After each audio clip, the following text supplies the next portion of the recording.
y a ponernos en manos del Señor en esta noche.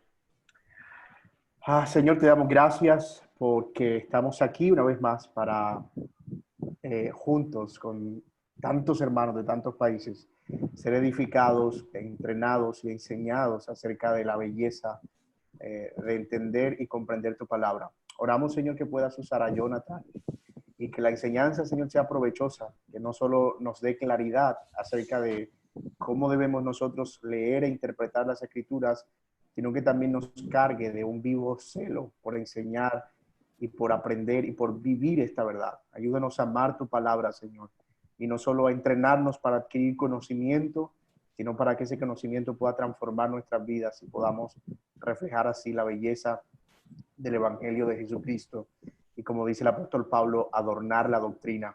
Así que te rogamos, Señor, para que nos bendigas y que en todo este tiempo seas tú en control, Señor, de toda la parte técnica y de las cosas que requiere toda esta transmisión, y en todo Jesucristo sea exaltado. Oramos para que uses a Jonathan, Señor, como ya lo dije, le dé sabiduría, claridad, que él pueda comunicar con claridad, Señor, y que puedas usarlo también para poder mostrar, Señor, cuáles son los caminos que nos conducen a un entendimiento correcto y sabio de tu palabra. Oramos esto en el nombre de Cristo Jesús.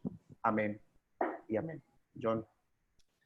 Bueno, muy buenas noches o buenas tardes a todos aquí, o no sé si es mañana para alguien, pero aquí son las 7 de la noche y pues vamos a empezar la clase. Aquí voy a compartir mi pantalla de lo que vamos a mirar esta noche y ya empecé la grabación.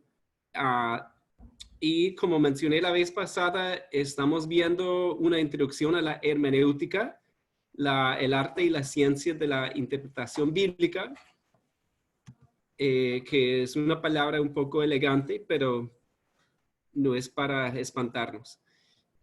Pues como miramos hace 8 días, vimos el plan de este curso, que con Jacobis miramos temas importantes, relevantes, que puedan ser de bendición para creyentes nuevos y también creyentes o hasta pastores. Y en eso vimos hace 8 días el viaje interpretativo. Y en esta noche la idea es ver la importancia del contexto. Y Jacobis va a tomar las próximas 2 clases, Cristo en toda la Biblia y cómo leer el texto, entendiendo las escrituras. Y como mencioné hace 8 días, estamos usando este libro que lo tengo aquí, que es Hermenéutica, entendiendo la palabra de Dios, de Duval y Hayes. Es un buen libro. Como mencioné, también tomé algunas cosas de la versión más nueva en inglés, pero es un buen libro.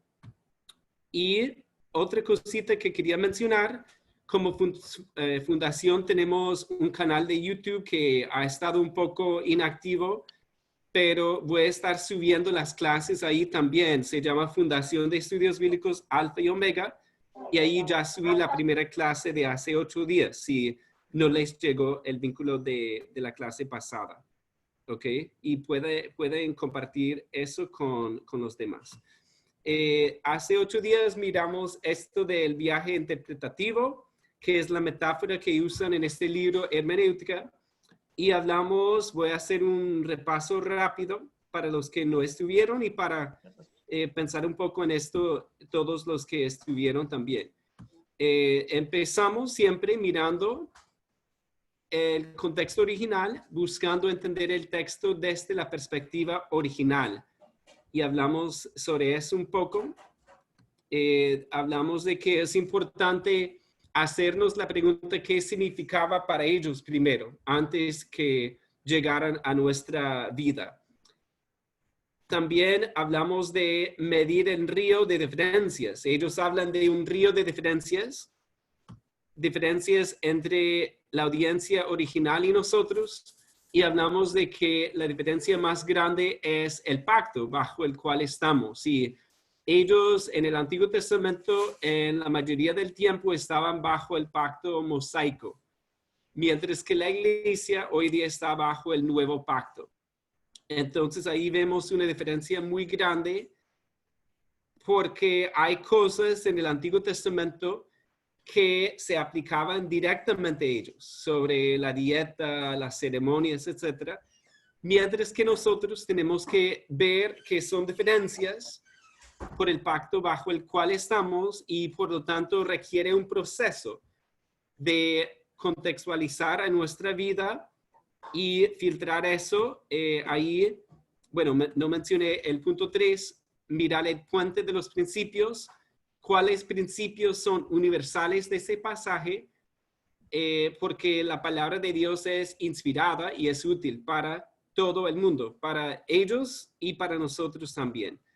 Por lo tanto, buscamos los principios universales, que en el Antiguo Testamento es un trabajo más difícil que en el Nuevo, porque en el Nuevo Testamento fue escrito para los cristianos y para las iglesias, y nosotros estamos bajo el mismo pacto, y por lo tanto no es una tarea tan difícil como lo es, por ejemplo, con Levítico o con libros como ese libro.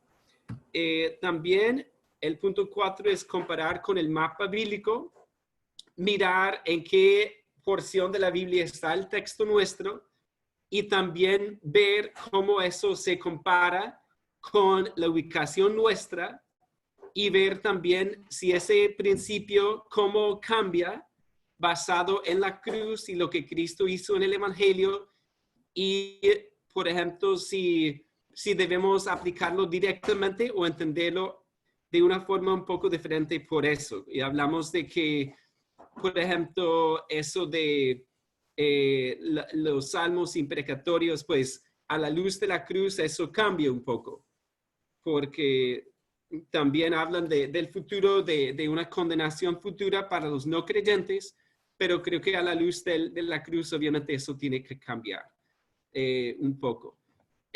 También hablamos de aplicar, ahí el punto 5, y notamos que hay tres tres caminos, por lo menos en esta gráfica, de cómo podríamos aplicar ese pasaje. Y obviamente las aplicaciones son múltiples, no hay límite a las aplicaciones. Entonces de eso hablamos hace 8 días, como les mencioné. Pueden repasar con el video de la clase. Ahora, tengo una pregunta. ¿Qué pasa si entramos a una conversación en la mitad de la conversación? Cuando eso pasa, puede causar problemas grandes. Sí, pues lo más sabio creo que es estar ahí y escuchar y tratar de entender sin hablar. Porque si pensamos que están hablando de un tema y están hablando de otro tema, vamos a meter la pata. Y yo lo he hecho antes, que uno llega y escucha una cosa y cree que está hablando la persona de algo y resulta no, está hablando de un tema muy diferente. Entonces, cuando hablamos del contexto, creo que en la vida cotidiana lo tenemos presente, que lo más sabio es entender primero el contexto para entender qué significa lo que la persona está diciendo. Y es igual con la palabra de Dios, que tenemos que entender el contexto, y por eso hablamos de hace 8 días como la peor forma de leer la Biblia es abrirla al azar y sin leer nada, leer un versículo y decir, oh, gracias Dios por la palabra del día. Pues claro, si hemos estudiado el pasaje, eso puede tener sentido si ya conocemos el contexto. Pero si no conocemos el contexto, vamos a malinterpretar seguramente ese texto si no vemos el contexto. Y aquí la importancia del contexto, puse aquí una definición del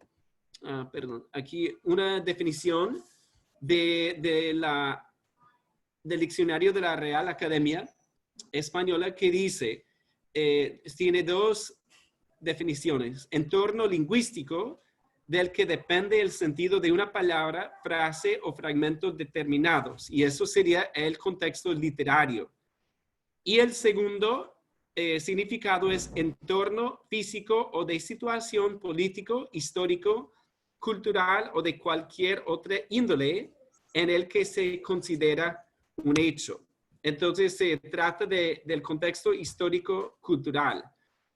Cuando hablamos de esto del contexto, como tenemos una sola clase, no podemos dividir tanto la charla o la clase sobre estos dos puntos, pero hay que entender que van de la mano, ¿cierto? Que el contexto literario tiene que ver con el contexto histórico-cultural, porque el idioma está bastante vinculado a la cultura, entonces no vamos a hacer una distinción muy fuerte entre los dos contextos, pero quería mencionar que realmente podríamos estudiar cada aspecto en toda una clase o toda una semana o algo.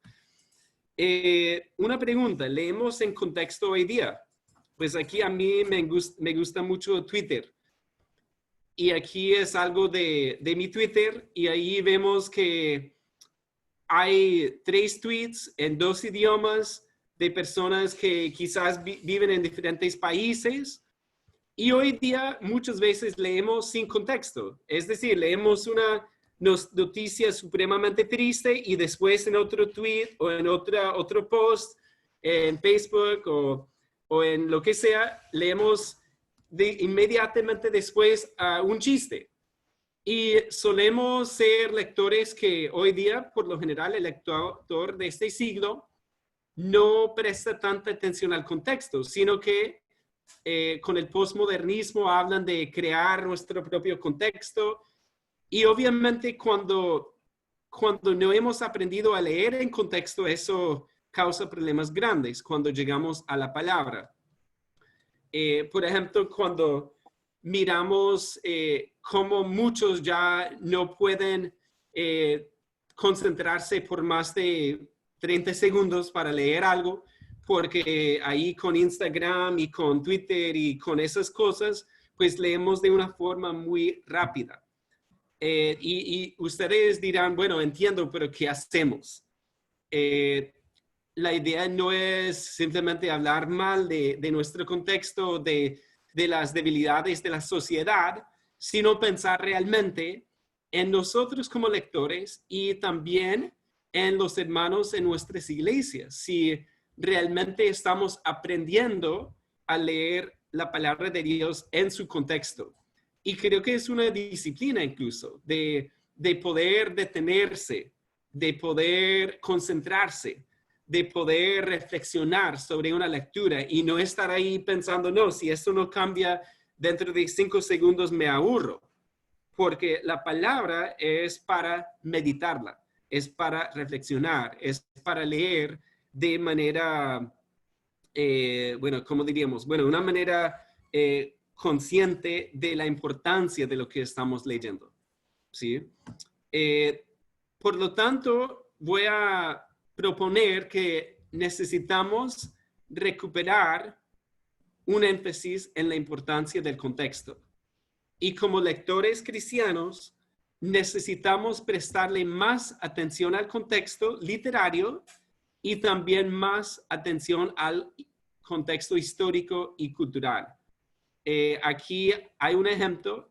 Como mencioné, hace 8 días pudimos con mi esposa ir a Israel, hace 2 años, y aquí estábamos en una sinagoga de Magdala, que queda en el noroccidente del mar de Galilea. Y ahí fue una sinagoga que encontraron hace muy poco tiempo, creo que unos 6 años o 7 años, si no estoy mal, que estaba ahí escondida debajo de la tierra, y unos católicos, bueno, un convento, un monasterio iba a construir ahí y encontraron una sinagoga.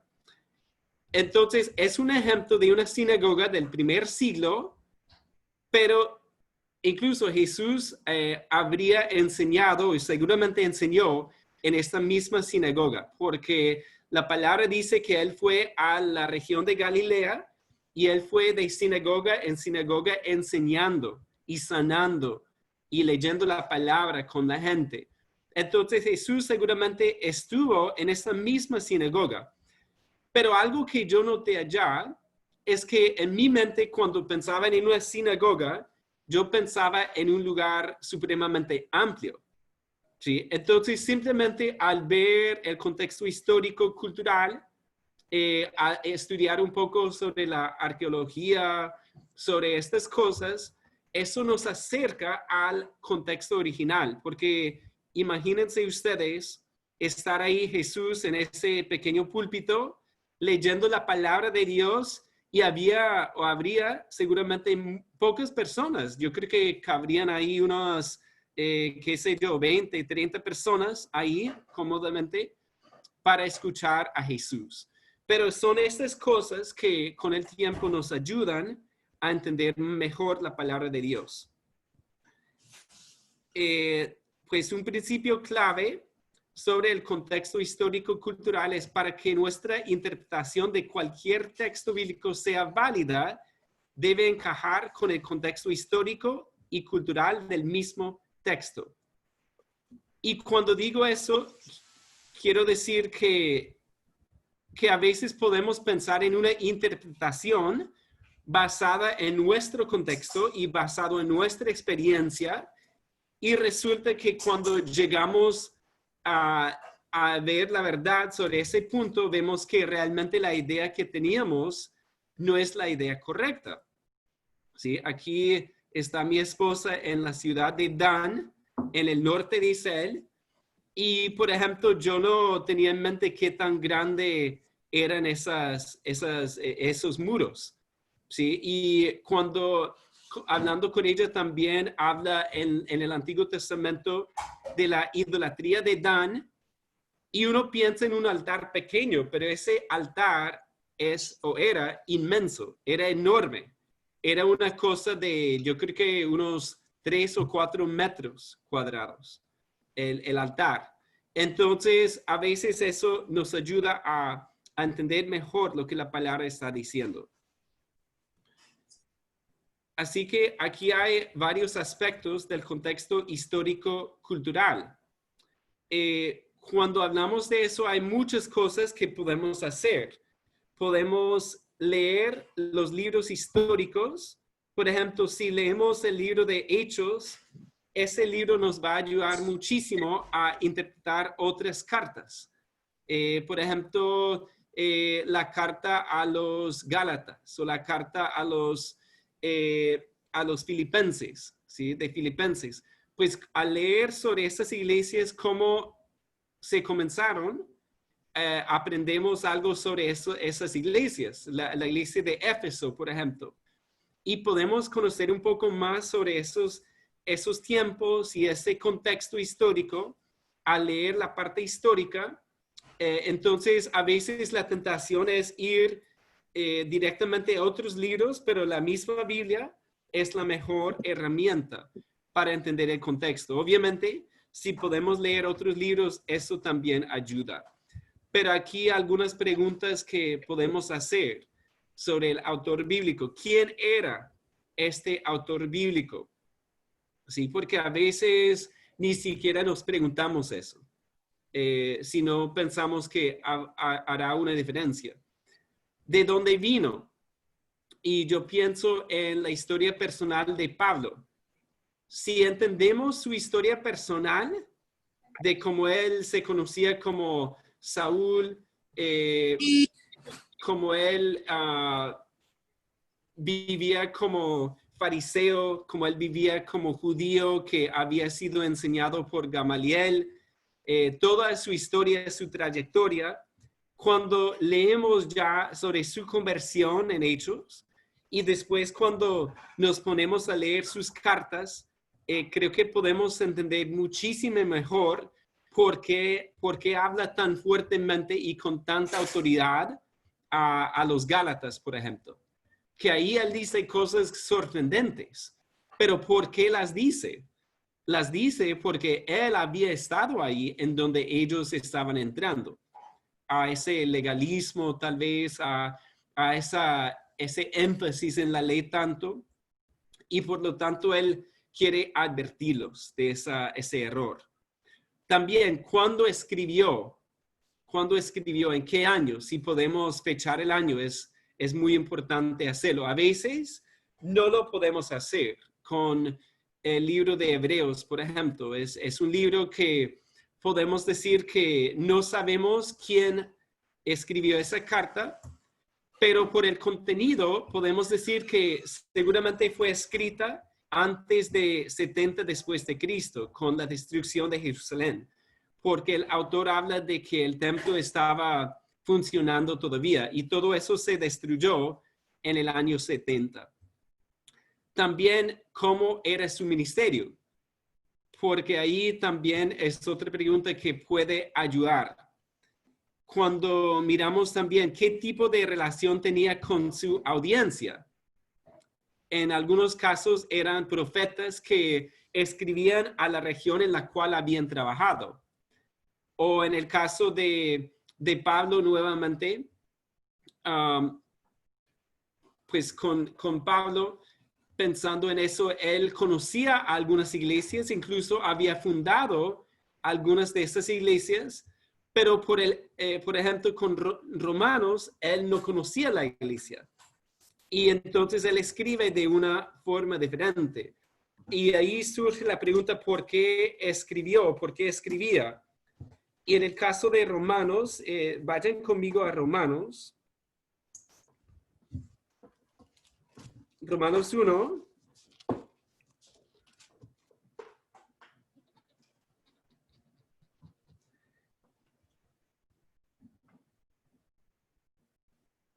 Y vemos aquí en Romanos 1,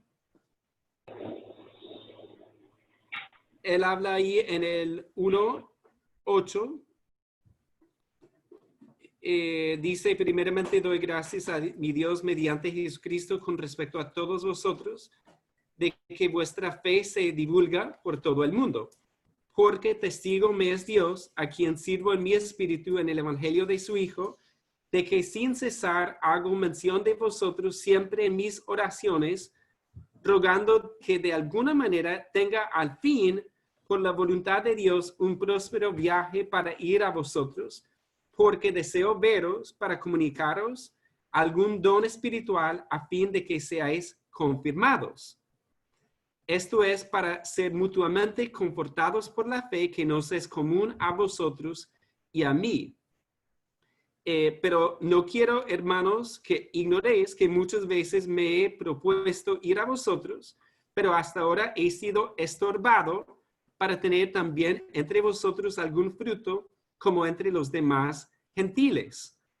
Y bueno, en eso él habla de que él no los conocía personalmente a la mayoría de esos hermanos y no conocía a la iglesia de Roma, o quizás por el contexto podemos decir que había más de una iglesia en Roma, porque él dice aquí en el verso 7, a todos los que estáis en Roma, amados de Dios, llamados a ser santos. A diferencia de otras cartas en las cuales él dice a la iglesia de Éfeso o a la iglesia de Filipos, aquí él no dice a la iglesia de Roma, sino que dice a los que estáis en Roma. Por lo tanto, podría haber varias iglesias en casas en Roma, como era la ciudad más grande en el Imperio Romano, y por lo tanto él escribe quizás a varias iglesias, porque no habla de una sola. Es importante tener eso en mente. Y nos hacemos la pregunta, Pablo, ¿por qué escribió Romanos? Pues aquí vemos que él quiere que ellos lo conozcan, que conozcan su teología, y al final de la carta, él habla de que él quiere llegar a Roma para ser ayudado para llegar a España. Lo vemos ahí en el capítulo 15, si quieren acompañarme. Ahí en el 15, en el versículo 28, así que cuando haya concluido esto y les haya entregado este fruto, pasaré entre vosotros rumbo a España.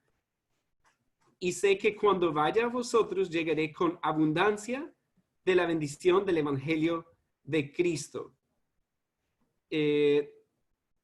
A ver. Sí, entonces él quería llegar a Roma para ser ayudado en su viaje misionero a llegar a España.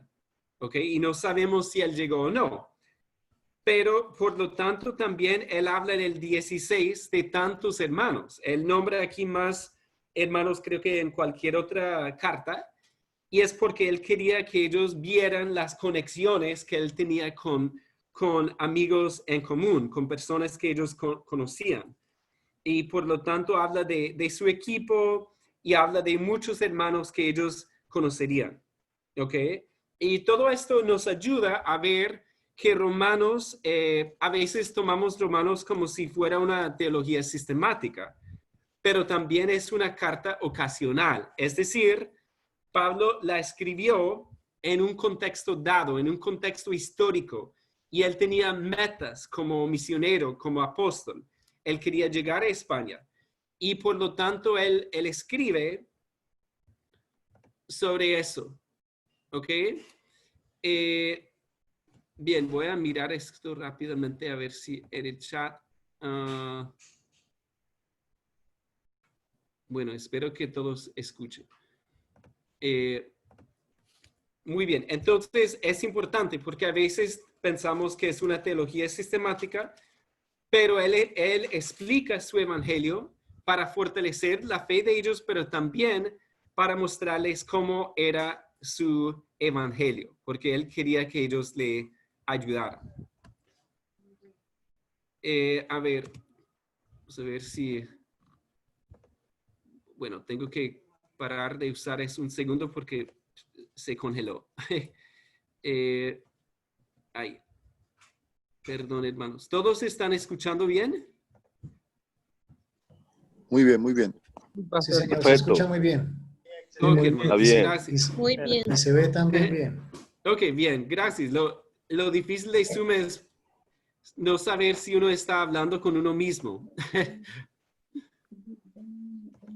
Pero bueno, aquí entonces eso para tener en cuenta. También tomar en cuenta la audiencia original, quiénes eran, en qué circunstancias estaban, cómo era su relación con Dios. Y quizás algunos de ustedes han escuchado la serie de Miguel Núñez. En estos días él estaba predicando Malaquías. Entonces él hablaba de la relación del pueblo en ese entonces de Dios con Dios. Realmente tenían una relación bastante mal con Dios. Los sacerdotes incluso estaban haciendo cosas terribles. Entonces, al tomar en cuenta eso, nos ayuda a entender mejor el mensaje de Malaquías.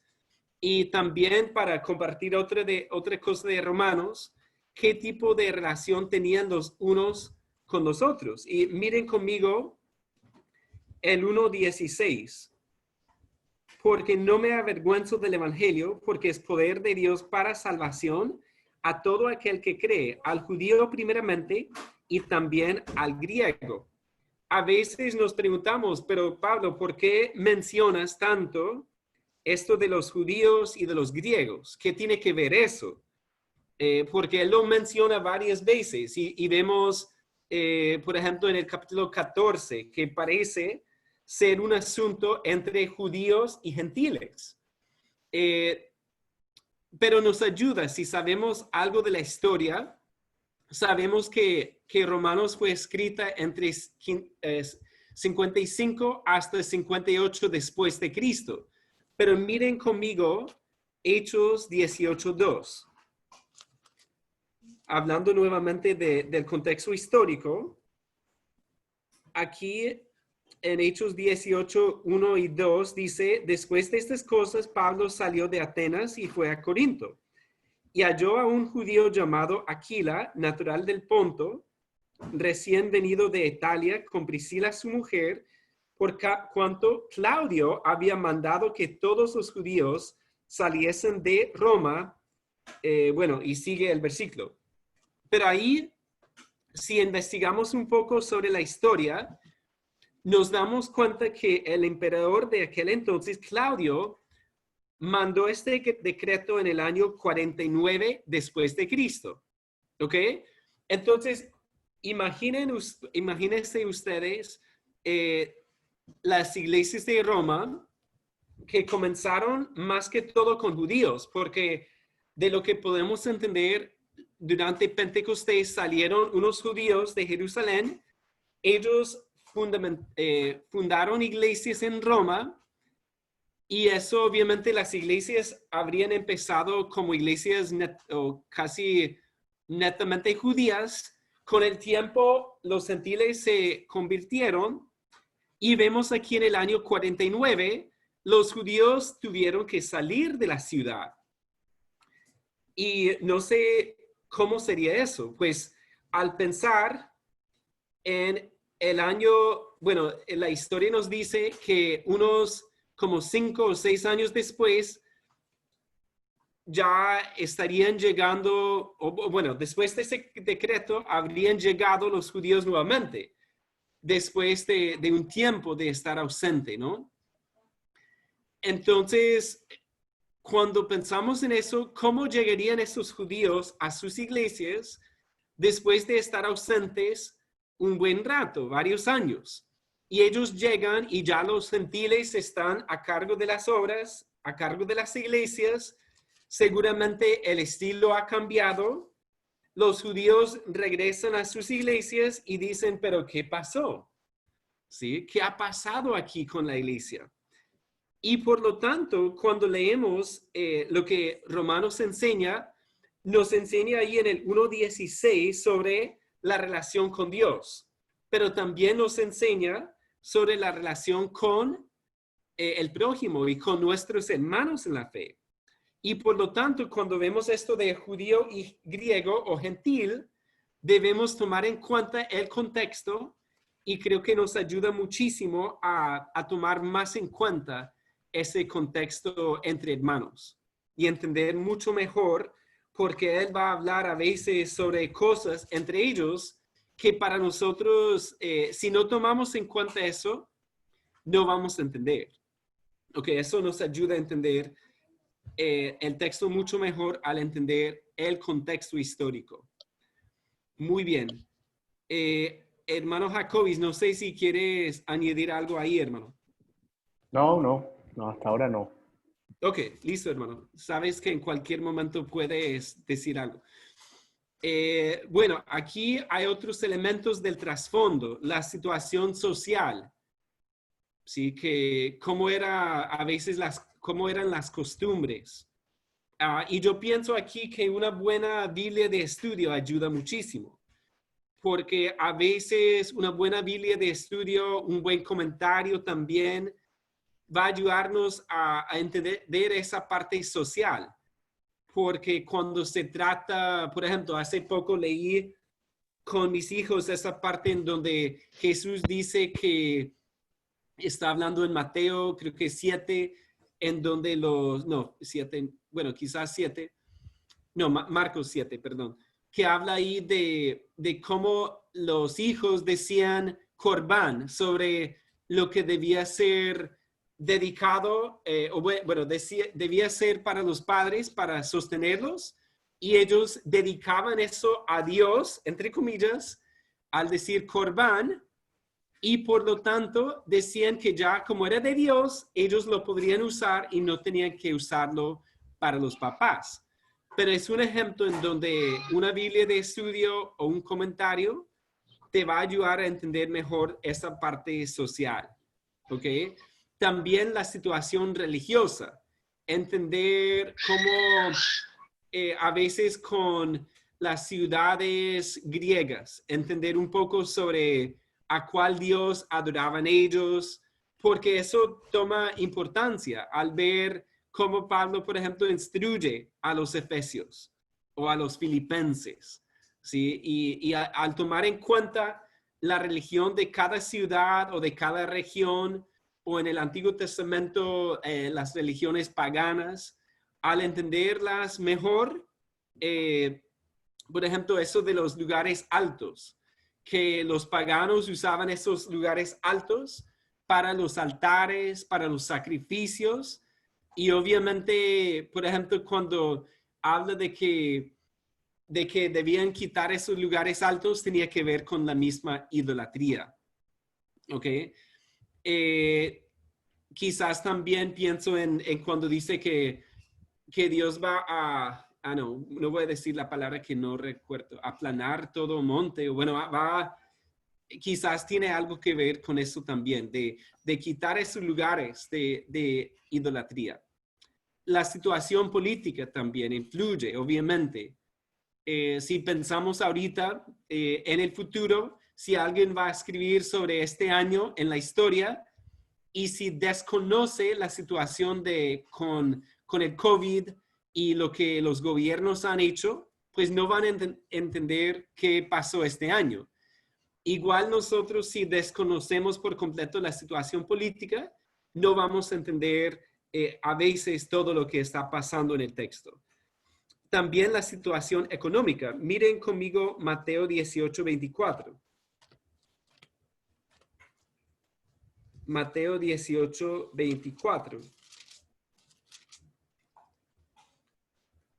Que aquí es una parábola de Jesús y voy a leer el 23 que dice, por lo cual el reino de los cielos es semejante a un rey que quiso hacer cuentas con sus siervos y comenzando a hacer cuentas le fue presentado uno que le debía 10,000 talentos. Bueno, si desconocemos cuánto valía eso, la parábola no tiene el mismo valor. Pero cuando hacemos el cálculo, dicen que eso es más o menos lo que todo el Imperio Romano recibía en impuestos en un solo año. O sea, es una suma impresionante. Así que cuando leemos después que ese siervo pues fue perdonado de esa deuda y vemos después que él usa los mismos términos en el ahí en el 26, entonces aquel siervo postrado le suplicaba diciendo, Señor, ten paciencia conmigo y yo te lo pagaré todo. Pues eso es una gran mentira, porque nunca lo va a pagar. Tiene muchos deseos, muchas ganas, pero nunca lo va a pagar. Pero miren lo que dice, el Señor de aquel siervo, movido a misericordia, le soltó y le perdonó la deuda. Es decir, el hombre debía los ingresos de un año del Imperio Romano y el amo se le perdona esa deuda. Y miren lo que después. Pero saliendo aquel siervo, halló a uno de sus consiervos que le debía 100 denarios. Bueno, ¿cuánto era un denario? Un denario era el pago de un día de trabajo para un obrero normal. O sea que le debía pues una cantidad de dinero importante. Pero cuando comparamos esa cantidad con lo que el primero debía, no hay comparación. Y creo que cuando hacemos eso y podemos hacer el cálculo a pesos o a dólares o a, la moneda de su país, ya podemos comprender un poco más cómo es la comparación y qué tan importante es lo que enseña Jesús sobre eso. También la situación geográfica, que para mí lo mejor de viajar a Israel fue eso, de poder entender mucho mejor la geografía. Incluso yo lo he hecho también por, ¿cómo se llama eso? Ayúdame, hermano Jacobis, en Google, para ver el mundo y ver los mapas de cada ciudad y hacerse al nivel de la calle para... Google Street. Ok, Google Street, sí, gracias. Ahí para hacernos al nivel de las calles, eso también ayuda, eso es chévere, porque tú puedes caminar y mirar los sitios bíblicos en su geografía. Y, por ejemplo, algo que no sabía, Jerusalén obviamente está en un monte, pero si tú vas a la parte más alta de ese monte y miras al este, al mar Muerto, pues ahí es una región supremamente desértica. Entonces, por el lado occidental hay lluvia y hay cosas verdes y todo. Por el otro lado es un desierto. Y ese camino a Jericó yo no me imagino ese camino de noche, porque yo nunca he visto tantas cuevas en mi vida. O sea, cada 3 o 5 metros hay una cueva pequeña y hay rocas grandes y es todo un desierto. Entonces, cuando leemos sobre la parábola del buen samaritano y cómo sería estar ahí, pues sería espantoso estar andando ahí porque los ladrones podrían esconderse en cualquier lugar, cualquier lugar. Entonces eso ayuda. También, como puse ahí, Abraham e Isaac. Pues en dónde iba a sacrificar a Isaac Abraham. Ayúdame, Jacobis, con el nombre. ¿Moría? ¿Es el nombre en español? ¿El monte Moría? Sí, es correcto. Ok, el monte Moría. El monte Moría es el lugar en donde ahorita está el domo de la roca, o sea, la mezquita de los musulmanes, ahí, en el monte del templo. Entonces, Abraham iba a sacrificar a Isaac en el lugar ahí y a pocos metros es el lugar en donde Cristo fue crucificado. Y obviamente eso quizás uno no lo tiene en cuenta hasta ir allá o ir en Google Street o Maps para ver qué tan cerca están esos lugares. Obviamente hay algunos que han dicho no, que Abraham e Isaac no son un tipo de Cristo porque en el Nuevo Testamento no habla de ellos como un tipo de Cristo. Pero yo veo ahí la geografía. También en Génesis 22 habla muchas veces de que él andaba unido con su hijo, su amado hijo. Y es la misma palabra que vemos del griego, pues, de la traducción, la Septuaginta, la traducción griega del hebreo. Vemos ahí en el Nuevo Testamento que habla de Jesús, del hijo amado, el hijo único del Padre. Y el término ahí es un término que habla de especial, de escogido, porque Isaac no era el único hijo de Abraham. Pero cuando unimos esas cosas, vemos que, claro, Abraham e Isaac son un tipo de Cristo. Y también el carnero que estaba detrás. Obviamente es otro tipo de Cristo. Y vemos ahí muchas conexiones.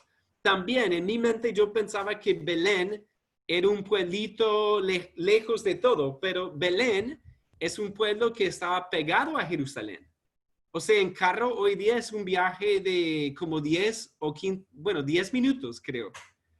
Entonces, al ver la geografía, eso nos ayuda muchísimo a entender mejor lo que leemos en la palabra sobre Belén, por poner solamente un ejemplo más. John, permíteme agregar algo interesante sobre el tema del contexto geográfico, y es que no solo es importante para nosotros poder entender mejor el texto, sino para saber qué no dice el texto. Un ejemplo claro es el ejemplo de la iglesia de la Odisea. Ustedes han leído ese pasaje en Apocalipsis 3 que dice, por cuanto no eres ni frío ni caliente, te vomitaré de mi boca. Y una de las cosas que solemos pensar es que ojalá fuera frío o caliente como si fuera algún tipo de condición. Pero cuando uno mira el contexto de la Odisea y uno entiende qué era lo que estaba pasando alrededor de esa ciudad, y era el tema de poder transportar agua, era una ciudad que estaba en un valle entre dos ciudades, Hiriápolis y Colosas, y de alguna manera el agua que venía de Hiriápolis se suponía que debía llegar fría, y el agua que venía de Colosas, que era agua termal, que suponía que tenía un beneficio medicinal, ninguna de las dos llegaba ni fría ni caliente. Así que ellos continuamente estaban tomando un agua que era tibia, y por eso dice, te vomitaré de mi boca, porque ellos estaban acostumbrados a que era un agua que no era potable, que no era fácil de tomar. Entonces el Señor se está refiriendo ahí al hecho de que no están siendo aptos, que no están siendo, ojalá fueran un agua fría que sirve para tomar, o un agua caliente que por lo menos es medicinal, pero ustedes no están siendo aptos, no están cumpliendo su función. Entonces, hemos escuchado muchas veces el tema del cristiano frío, el cristiano caliente o el cristiano tibio, y lo asociamos a una condición espiritual, pero entender el contexto geográfico nos ayuda a ver que en realidad el Señor se estaba refiriendo a otra cosa. Así que el contexto no solo es importante para entender lo que el pasaje dice, sino para no decir algo que el pasaje no está diciendo. Sí, de hecho lo tengo creo que en la otra diapositiva. No, lo tengo ahorita. Pero bueno, aquí les voy a compartir algo que he estado aprendiendo un poco sobre la lingüística. Y este señor Charles Fillmore habla de la semántica de marcos. Y pues no es un concepto tan complicado. Entonces leamos lo que él dice. Por el término marco, entiendo cualquier sistema de conceptos relacionados de tal manera que para comprender cualquiera de ellos es preciso comprender la estructura completa en la cual se inserta. Y él habla entonces de que cuando estamos en cierto contexto, evocamos un marco completo que está relacionado con el contexto histórico y lingüístico. Y en ese marco, para entender un punto de ese marco, tenemos que entender el marco completo. Y él pone un ejemplo, o bueno, quizás este ejemplo es mío. La palabra biblioteca evoca un marco completo que incluye libros, estantes, mesas para estudiar, silencio, etc. ¿Ok? Entonces, si un hablante del español no nativo está aprendiendo la palabra biblioteca, digamos que voy a usar un ejemplo de acá. Un indígena de la Sierra Nevada, si él va a aprender esa palabra biblioteca, perdón hermanos, si pueden apagar los micrófonos, si él va a aprender esa palabra biblioteca, él tiene que ver el marco completo, porque no es solamente aprender una palabra, sino que es aprender que evoque esa palabra. ¿Sí? Por ejemplo, con nuestros hijos a veces les decimos, hablen como si estuvieran en la biblioteca. Pues, ¿qué hemos hecho? Hemos evocado el concepto de una biblioteca, pero si no entendemos cómo funciona la biblioteca, no vamos a entender esa palabra. También otra palabra que él usa es la palabra comprar. Cuando hablamos de una palabra comprar, esa palabra evoca un marco con un comprador, un vendedor, un bien y un dinero. ¿Sí? La palabra comprar por sí sola, pues evoca todo eso, porque para comprar tiene que haber estos elementos. Igual, la palabra propina evoca todo un marco de un escenario en donde alguien está haciendo algo por otra persona y pues se entiende que debe recibir un dinero. A veces no se pide, sino que se entiende que debe recibir una propina. Y obviamente los contextos son diferentes en cada país y, por ejemplo, en Estados Unidos uno siempre debe dar propina, mientras que aquí en Colombia uno debe entender en cuáles restaurantes sí, en cuáles no. Pero es un ejemplo en donde la palabra propina no es tanto mirar en el diccionario, sino que es entender ese marco más amplio. ¿Ok? Ahora les voy a dar otro ejemplo bíblico. En Juan 1:29, Juan el Bautista dice, cuando ve a Jesús, dice, he aquí el Cordero de Dios que quita el pecado del mundo. Aquí Jesús ha evocado, Juan el Bautista ha evocado todo una serie de marcos, varios marcos con una sola oración. He aquí el Cordero de Dios que quita el pecado del mundo. Entonces lo que vamos a hacer es que vamos a ir a los grupos, los voy a enviar a los grupos pequeños y ustedes van a hablar sobre esta pregunta. ¿Cuáles marcos evoca la frase el Cordero de Dios? ¿Ok? Hablando especialmente del contexto histórico y del contexto judío, el contexto del Antiguo Testamento. Cuando Juan el Bautista dice el Cordero de Dios, ¿cuáles marcos evoca? Porque eso viene o trae a la mente varios marcos, ¿ok? Espero haberme explicado bien. Jacobi, ¿se está bien lo que dije? Sí, creo que sí, creo que no hay problema. Ok. Entonces la idea es hablar cuáles marcos evocan esas palabras Cordero de Dios. Entonces los voy a enviar aquí a los grupos. Ustedes tienen que aceptar la invitación para ir a los grupos, ¿ok? John, yo creo que sería bueno si explicas, o bueno, yo entendí bien, pero tal vez alguien se está preguntando a marcos más bien de referencia, es decir, qué cosas vienen a su mente en términos macros, a qué le lleva la palabra Cordero de Dios en un contexto mucho más amplio, a qué puede Claro, estar exacto. refiriéndose el autor. A eso es más o Claro, menos a lo que se refiere la palabra ajá, marco. sí, exacto. Y lo otro es que, digamos que para entender este texto plenamente, necesitamos algo del contexto del Antiguo Testamento. ¿Qué necesitamos saber para entender lo que Juan el Bautista está diciendo? Porque nuevamente, si hablamos con un indígena de la Sierra Nevada y si él no conoce un cordero, bueno, no voy a darles todas las respuestas ahí, pero los voy a enviar a los grupos y les voy a dar como unos 5 minutos para hablar en los grupos, ¿ok?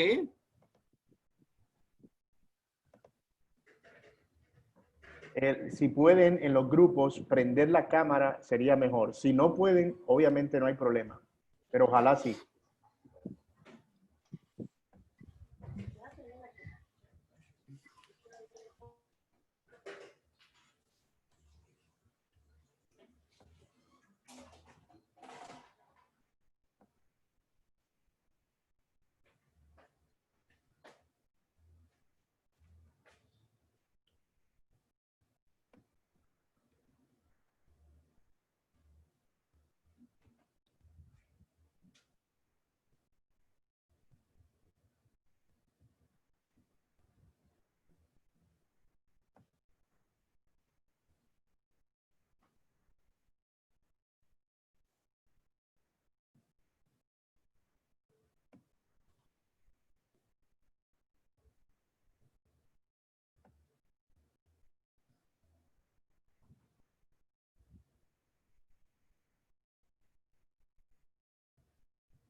Y bueno, aquí puedo hablar con ustedes que se quedaron en este grupo, el más grande.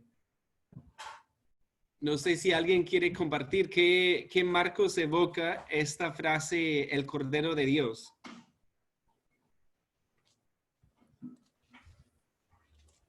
Evoca la Pascua en Éxodo. Ok, muy bien, hermano. Sí, tenemos que leer sobre la Pascua de Éxodo. A la Exacto. salida le dijo, ¿cómo se llama Jehová a Moisés? Tienes que poner la sangre ahí, asar el cordero, tenía que asarlo y todo. Muy bien, muy bien. ¿Alguien más piensa en otra cosa que evoca esa figura?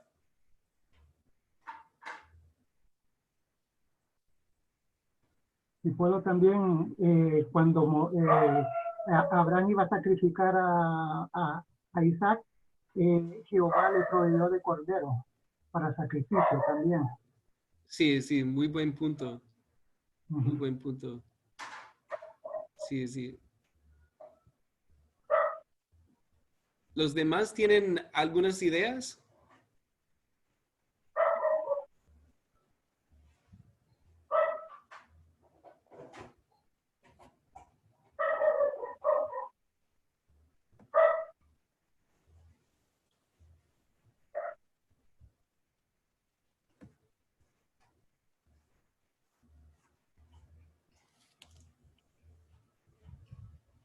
¿Y Wimberto, de qué parte eres? Yo soy de Honduras. Ok, hermano. Qué bueno, sí, sí. Sí, sí, en eso también como mencioné, un cordero era, pues lo voy a mencionar ahorita, pero un animal que ellos comían también, que proveía para su necesidad física. Y creo que es algo básico que quizás damos por sentado, ¿no? Ok. Pero es otro marco y también eh, ellos debían pensar en algunos versículos del Antiguo Testamento, la Pascua. Ujú. También vamos a mirar unos versículos Levíticos en también. ¿cómo? Levíticos también, miramos ahí para holocausto, siempre se ofrecía un, Sí, sí, un- sí, exacto. una oveja. Sí, sí. Sí, eso yo hago un estudio bíblico que cubre los eventos más importantes de la Biblia. Y hay una Ujú. parte que habla de Levítico 1 y los sacrificios, porque eso de ponerle la mano al sacrificio y después tener que matarlo, creo que nos ayuda a entender muchísimo lo que Jesús hizo, Así es. ¿cierto? Exacto, exacto. Sí. Escuché otra voz. ¿Quién habla? Sí, pues soy yo, Hazel, mi nombre. ¿Ok? Y Yo quiere... creo, sí, creo que yo creo que, por ejemplo, cuando yo empecé la vida cristiana, el Señor me pudo, por su gracia, salvar. Yo empecé leyendo el Nuevo Testamento, porque no tenía el todo completo. Entonces, cuando comencé a leer el Nuevo Testamento, yo me explicaba que el Cordero de Dios, ¿no? Entonces yo decía, ¿qué significa el Cordero de Dios? ¿Por qué dice el Cordero de Dios? Yo creo que hay que entender por qué el Señor dice así en su palabra, en el Nuevo Testamento, cuando viene, dice, he aquí el Cordero de Dios que quita el pecado del mundo. Hay que entender, hay que poder entender qué quiere decir o qué significa que él es el Cordero de Dios y por qué va a quitar el pecado del mundo. Entonces ahí sí nos traslada al Antiguo Testamento a poder estudiar y escudriñar en el Antiguo Testamento para poder tener un claro panorama de lo que está diciendo en este contexto que vemos en el Nuevo Testamento. Así es, muy bien, hermano. Sí, y me haces pensar en la necesidad de entender qué es el pecado también, Claro. porque ahí si pensamos en lo que el Antiguo Testamento explica sobre el pecado, ahí los 10 mandamientos, por ejemplo, es un marco también que hay que tener en mente, Ujú. porque hoy día la gente no entiende qué es el pecado, Exacto. ¿cierto? Sí. Muy bien. Bueno, podemos seguir charlando, pero voy a enviarles un mensaje de que pueden regresar dentro de un minuto.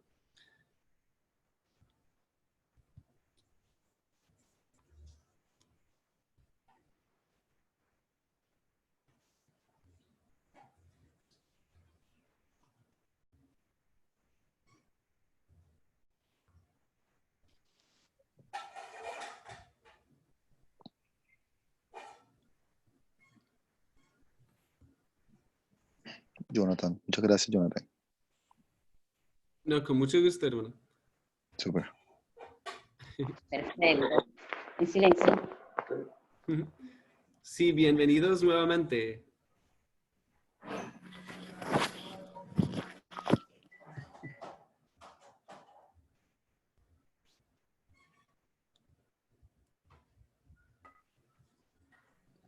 A los trastos. Bueno, bienvenidos a todos. Deben estar aquí nuevamente. No sé a cuántos perdimos. Eso a veces pasa. Pero, Jonathan, hermano, en mi grupo solamente, no sé por qué se sí, vamos a conectan. tomar un descanso de 5 minutos. Ok. Entonces, un descanso de 5 minutos y ya regresamos a las 8:05, ¿ok? Enterado. Listo. Bien. Ok. Gracias. Correcto. Amén. Igualmente, hermano. Bueno, ya estamos grabando otra vez. Entonces, lo que estábamos mirando. Ok, bien. Espero que me escuchen bien nuevamente. Pues, ¿cuáles marcos evoca la frase el Cordero de Dios? Ahí, pues, Wendland en un artículo sobre esto habla de este pasaje él habla de que un animal puro que servía como alimento es un marco. También los sacrificios del Antiguo Testamento, pienso en Levítico 1, los sacrificios. También la Pascua, evoca esa Pascua, la primera Pascua. Y también la Pascua en sí evoca todo el Éxodo, que también eso tiene importancia cuando leemos la historia de Jesús. También, además, nos recuerda conexiones intertextuales, como ya mencioné, Génesis 22, el sacrificio de Isaac, y si miramos Isaías 53:7, que dice, angustiado él y afligido, no abrió su boca, como cordero fue llevado al matadero, y como oveja delante de sus trasquiladores, enmudeció y no abrió su boca. Y ahí cuando leemos algo, entonces hay varios marcos que debemos pensar, o en los cuales debemos pensar. Y también las conexiones intertextuales.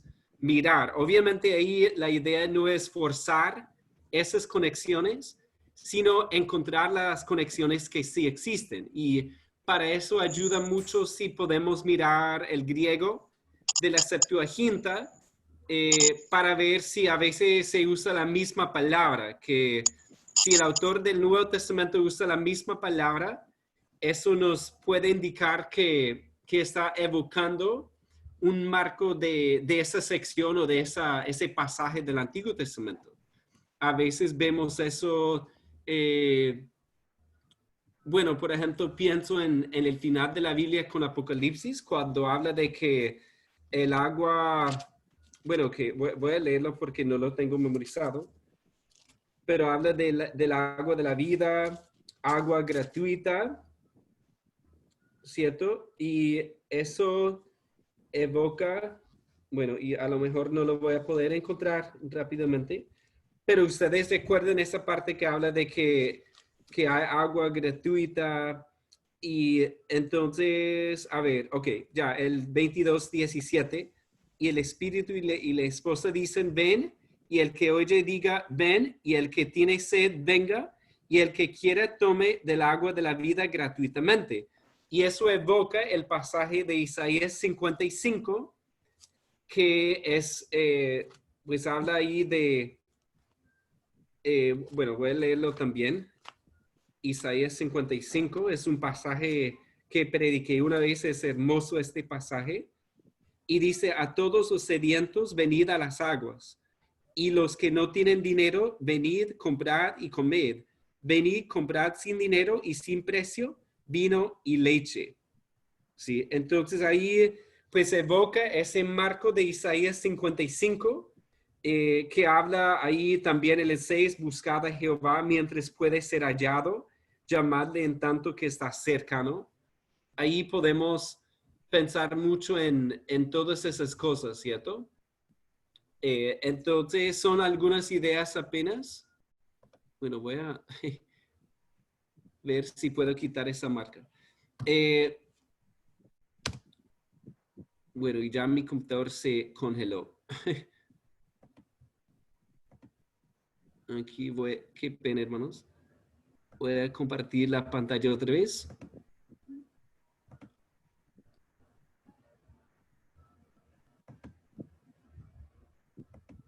Ok, bien, ahí solamente para tenerlo en cuenta. Y obviamente ya podemos ver por qué es tan importante el contexto.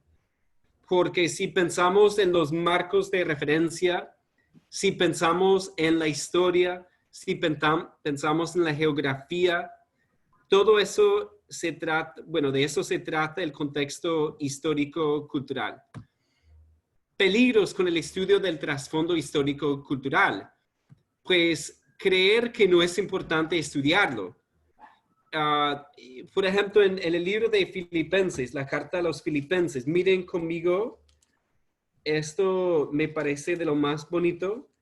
En el 3:20 dice, mas nuestra ciudadanía está en los cielos, de donde también esperamos al Salvador, al Señor Jesucristo. Y en el 1:27, solamente que os comportéis como es digno del evangelio de Cristo.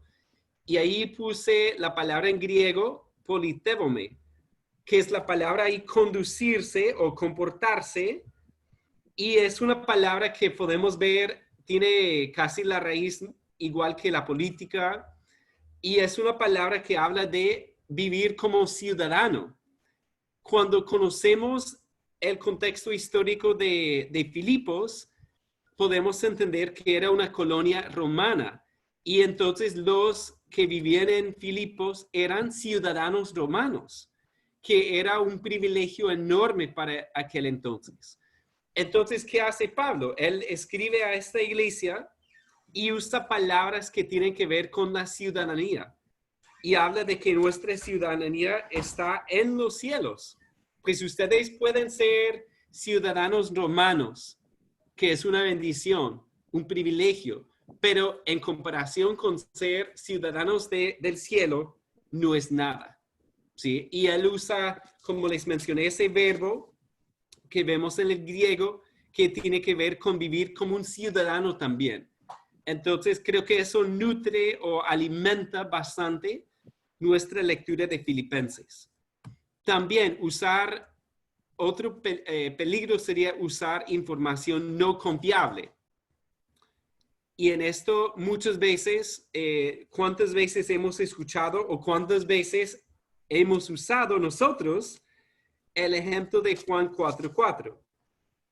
Cuando dice que para Jesús le era necesario pasar por Samaria. Y nosotros a veces usamos información no tan confiable para decir, no, hermanos, que los judíos nunca cruzaban por Samaria, sino que cruzaban al otro lado del río Jordán para bajar al sur. Y es cierto que existía una ruta por ahí al lado del Jordán, pero también si miramos a Josefo, el historiador del primer siglo, él dice lo siguiente: era la costumbre de los galileos cuando llegaban a la santa ciudad para los festivales viajar por la región de los samaritanos. ¿Ok? Entonces ahí vemos un historiador de ese siglo nos dice que era común. Entonces nosotros no debemos usar cualquier información porque a veces la información que encontramos en primera vista en internet no es la más confiable. ¿Ok? También enfocarse demasiado en los asuntos del trasfondo y descuidar los asuntos del significado del texto y de su aplicación. Yo he escuchado sermones que hablan más del trasfondo histórico, cultural, geográfico que el mismo texto. Y obviamente el predicador se animó mucho con su historia y con ese contexto, pero obviamente, ¿qué debe primar en cualquier enseñanza? Pues lo que vemos acá, hermanos. Lo que está en la palabra. Porque el contexto, el trasfondo histórico no es el mensaje, es el contexto dentro del cual podemos entender mejor el mensaje. Y voy a compartir algo que Jacobis no había visto esto quizás en mi presentación, pero miren conmigo Apocalipsis 3:15. Hablando de la Odisea, dice, yo conozco tus obras, que ni eres frío ni caliente, ojalá fueses frío o caliente, pero cuanto eres tibio y no frío ni caliente, te vomitaré de mi boca. Pues, y como él decía, y yo, pues no, porque yo hacía lo mismo, hasta que un comentarista hizo una anotación muy importante, pero algunos se enfocan en el acueducto en la Odisea, las aguas termales de Hierápolis y el agua fría de Colosas, que son ciudades cercanas. Y eso es importante, claro, y creo que nos ayuda a entender un poco de la Odisea. Pero realmente, ¿qué dice el texto? Porque si hablamos de aguas termales, no eran para tomar, sino para bañarse. Pero ¿qué dice Cristo aquí? Por cuanto eres tibio y no frío ni caliente, te vomitaré de mi boca. Entonces, en el contexto, Cristo mismo en el texto habla de algo para tomar, no algo para bañarse. Entonces debemos tomar eso en cuenta, poner el énfasis en el texto. Ahora, no sabemos si está hablando Jesús de agua, o yo leía un comentarista que decía que quizás estaba hablando del vino, porque ellos les gustaba tomar vino frío o vino caliente, más no tibio. ¿Sí? Porque no nos dice cuál es el líquido, sino que habla de que no estaban fríos ni calientes. Es decir, como decía Jacobis, daba un sabor horrible al tener esa, ya sea agua o vino en la boca. Entonces iba a vomitarlos de su boca.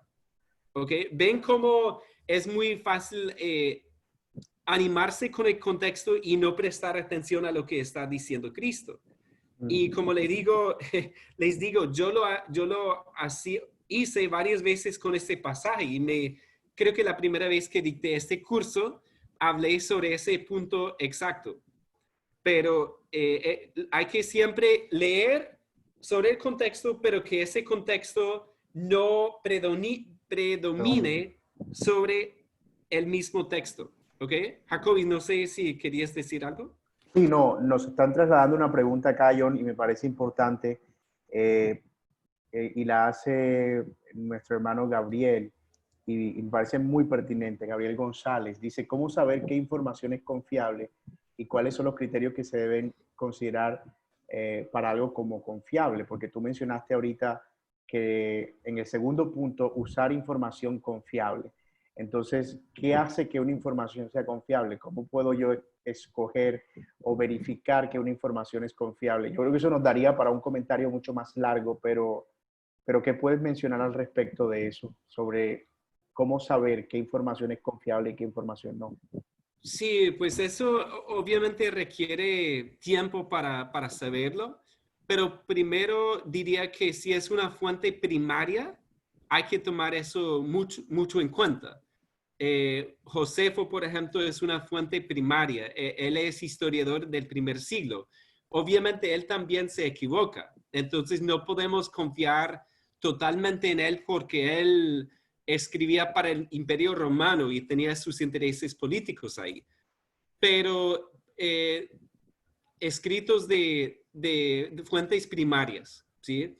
También conocer un poco sobre los autores, porque si es mirar Wikipedia, pues tiene sus usos, ¿no? Pero si podemos saber que es un historiador serio, mirar las editoriales. Por ejemplo, si es una editorial seria, Oxford, Cambridge, eso, obviamente un escrito por un autor en una editorial seria va a ser mucho más importante que un escrito publicado por la persona misma, o sea, mirar sus credenciales. Si tiene un doctorado, a veces la gente tiene un doctorado en algo y escribe un libro sobre otro punto. Pongo el ejemplo de Bart Ehrman, que él es ateo, o bueno, casi ateo, escéptico, y su fuerte es la crítica textual. Él tiene su doctorado en la crítica textual y se ha puesto a escribir libros sobre otros temas en los cuales realmente no es autoridad. Entonces, en eso es mirar, bueno, ¿quiénes son las autoridades sobre este asunto? ¿Y cuáles son los libros serios? Por ejemplo, otra cosa fácil que podríamos hacer es mirar la lista de textos de un buen seminario sobre un tema bíblico, sobre, por ejemplo, Romanos. Bueno, ¿cuáles libros asignan ellos sobre la carta de los Romanos? Y vamos a ver ahí que son personas serias. ¿Sí? Otra cosa, dime, sí. dime yo. No, dale, hermano. No, otra cosa que yo agregaría más como un punto es desconfiar de la sabiduría popular, es decir, de los dichos populares, porque normalmente a veces eso se convierte en una fuente. ¿Cuántas veces hemos escuchado, por ejemplo, que Pablo se cayó de un caballo o cosas que no están propiamente en el pasaje, pero que se convierten en dichos populares que pueden ser verdad o no, pero debemos siempre tomarnos el trabajo de verificar si son confiables, si hay autoridades, como tú lo mencionas, que puedan corroborar eso. Y en el caso de Juan 4:4, de que pasaban, los judíos no pasaban por Samaria, es más algo popular, que siempre se ha dicho eso. ¿Sí? No, y puede que en algún momento alguien lo dijo y eso empezó a decirse. Entonces, creo que así como ese pasaje o como ese comentario, hay muchos otros que surgieron de repente y a veces los tomamos como autoridad sin darnos el trabajo de averiguar de dónde proviene eso realmente. Sí, buen punto, hermano. Sí, yo siempre desconfío, o yo digo, pues, si no me consta, entonces yo digo, ok, voy a guardar la información, pero tengo que averiguar un poco más. Va a ir más allá de simplemente el comentario o ver sobre qué está basado, sobre qué está basada esta idea. Si no solamente no que se dice por ahí, no, pero en dónde, cuáles autores del primer siglo del Antiguo Testamento nos ayudan a entender eso mejor. Y obviamente la misma palabra va a ser la mejor autoridad, la autoridad absoluta sobre esos asuntos. Así que a veces leemos algo en internet que va en contra de lo que la misma palabra nos dice. ¿Sí? Entonces, en eso nuevamente es desconfiar un poco de lo que leemos en internet hasta averiguar sobre las fuentes, si son serias, y también entender que hay debate a veces sobre algunos puntos. Bien, pero nuevamente una buena Biblia de estudio, un buen comentario. Por ejemplo, la editorial CLIE tiende a tener libros muy serios, muy buenos. Y otros editoriales también. Pero eso con la experiencia uno puede aprender un poco para poder decir, bueno, esto es más confiable que quizás otra cosa. Bien, no tenemos tanto tiempo para el contexto literario, pero podemos hablar un poco de esto también. Y pues acompáñenme a Romanos 7, ¿qué dice eso? Está de 15. Romanos 7:15. Yo prediqué este pasaje hace como un mes más o menos. Luché bastante con Romanos 7. Y aquí hay un versículo, el 15 dice, porque lo que hago no lo entiendo, pues no hago lo que quiero, sino lo que aborrezco, eso hago. Como hemos hablado del contexto hermano. No se escucha. Sí, se escucha bien. Jacobis, ¿me escuchas? Se escucha muy bien. Sí, todo bien, dale. Tranquilo. Sí, se escucha. Ok, gracias. Bueno, aquí es mirar el contexto literario, que sería, el versículo es el 15. Sabemos que los versículos, los números no fueron añadidos hasta más o menos 1555, creo, por ahí. Los números de los capítulos fueron añadidos, no recuerdo en cuál siglo, creo que el 12, creo, 11 por ahí. Entonces, en eso debemos tomar en cuenta que no siempre los versículos nos van a ayudar, por lo general sí, pero hay que ver también el contexto más, no tanto de los números, sino de los párrafos, que es lo que vemos aquí. En el capítulo 7, quizás sería el 13 al 20 el párrafo en el cual ocurre el versículo 15. ¿Ok? Y la sección, aquí podríamos hablar del 7 al 25 como la sección más grande. También podemos mirar el contexto literario de todo el libro de Romanos, de todo el Nuevo Testamento y finalmente de toda la Biblia. Ahora, la pregunta es, ¿en cuál parte ahí debemos dar más importancia? Pues si pensamos nuevamente en las referencias de Marco, podemos pensar que lo más importante es lo que está más cerca a ese versículo. lo que viene antes especialmente. Porque, por ejemplo, Pablo va a evocar un marco hablando de la ley en esta sección y tenemos que interpretar ese versículo 15 a la luz de esa sección y ese párrafo especialmente. Pero si tomamos en cuenta también todo el libro, vemos ahí pues el capítulo 6, el capítulo 6, el capítulo 8, tiene que ver con ese contexto más amplio, pero obviamente si tenemos una pregunta, lo más importante es mirar en esa sección de qué está hablando, ¿sí? Pero Pablo, como él conocía el Antiguo Testamento también, él puede evocar un marco de un pasaje del Antiguo Testamento también. Y por eso es importante ver, bueno, cuáles pasajes cita Pablo.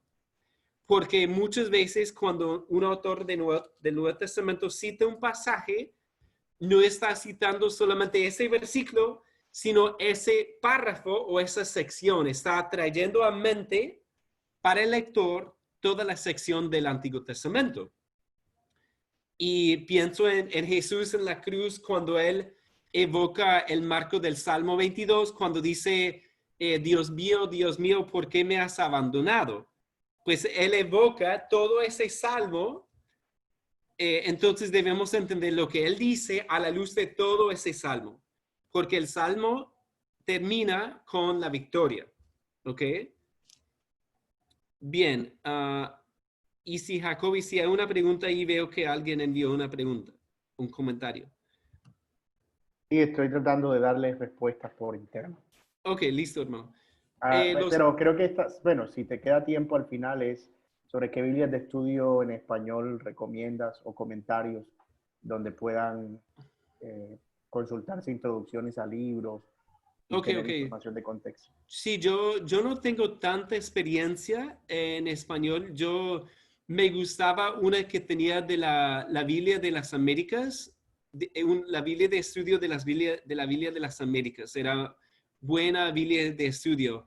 Ahora tengo la de MacArthur, que también me gusta. Tiene muy buenos comentarios.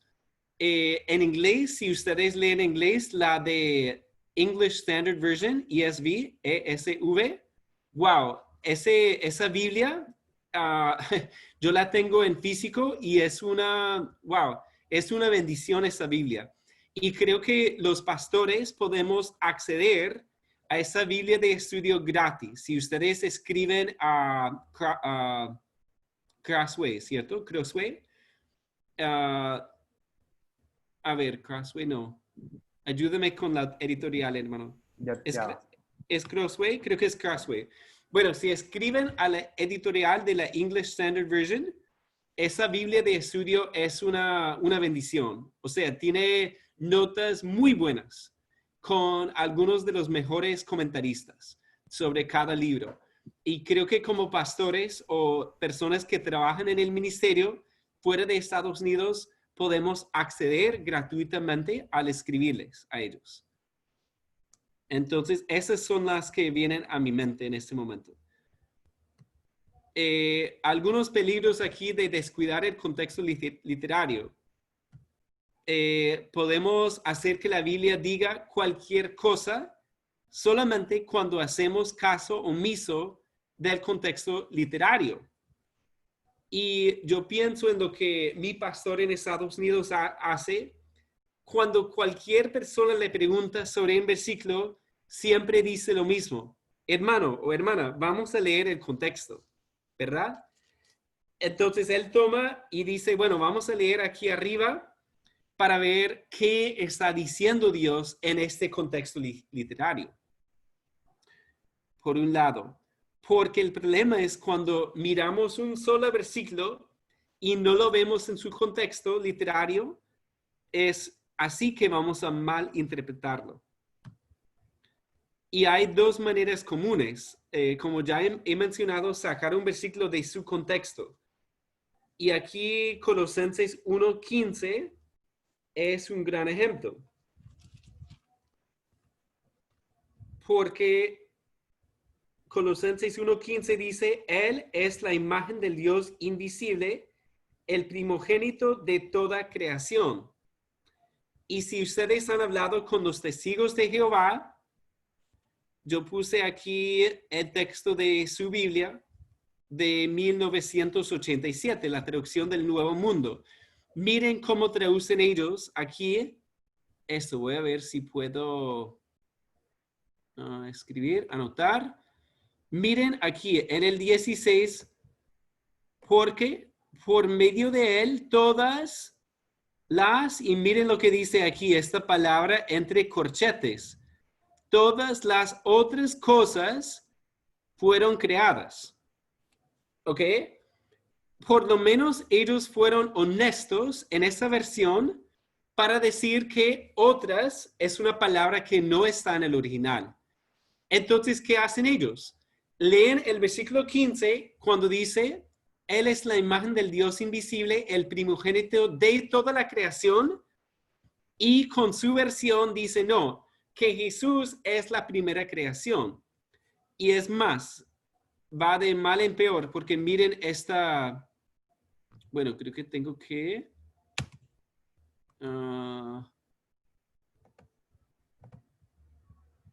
parar eso para mirar aquí. Ya no quiere mi presentación. Perdón un segundo, hermanos. Que voy a parar esto para comenzarlo otra vez. No. Compartir. Ok, muy bien. Aquí